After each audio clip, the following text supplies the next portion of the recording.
കേട്ടിട്ടുണ്ടാകും തനിനിറം എന്നുള്ളൊരു പത്രം. കൊച്ചുകാലത്ത് സ്കൂളിലൊക്കെ പഠിക്കുമ്പോൾ ബാർബർ ഷോപ്പിൽ മാത്രമാണ് അത് വരുത്തിക്കൊണ്ടിരുന്നത്. അതിന്റെ പേര് മഞ്ഞപ്പത്രം എന്നായിരുന്നു. ആ മഞ്ഞപ്പത്രത്തിന്റെ കോൺട്രിബ്യൂഷൻ വയസ്സ് തിരുത്തിയ ഹൈക്കോടതി ചീഫ് ജസ്റ്റിസിനെ രാജിവെപ്പിച്ച് ഇറക്കി വിട്ട പത്രമാണ്. പക്ഷെ നമ്മുടെ മഞ്ഞപ്പത്രം ഒന്നാണ്.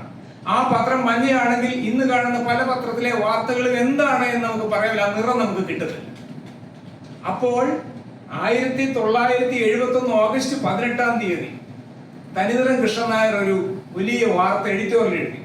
അതിന്റെ തലേദിവസം അസംബ്ലിയിൽ പാകിസ്ഥാന്റെ അഗ്രഷൻ നടന്നപ്പോ പാകിസ്ഥാനെതിരെ ഒരു പ്രമേയം പ്രതിപക്ഷം കൊണ്ടുവന്നു.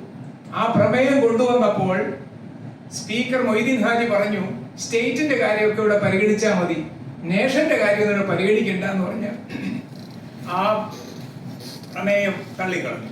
പിറ്റേ ദിവസം തന്നെ സ്പീക്കറുടെ കൂറ് പാകിസ്ഥാനോട് ഒരു എഡിറ്റോറിയൽ. ആ എഡിറ്റോറിയൽ എഴുതിയതിനാണ് കേരളത്തിൽ ആദ്യമായി ഒരു പത്രാധിപരെ അസംബ്ലിയിൽ വിളിച്ച് പരസ്യമായിട്ട് ശാസിച്ചത്. നമ്മൾ എത്ര പേർ അറിയുന്നു? എത്ര ചരിത്ര ഗ്രന്ഥങ്ങൾ അത് എഴുതിയിട്ടുണ്ട്? അപ്പൊ ഇങ്ങനെ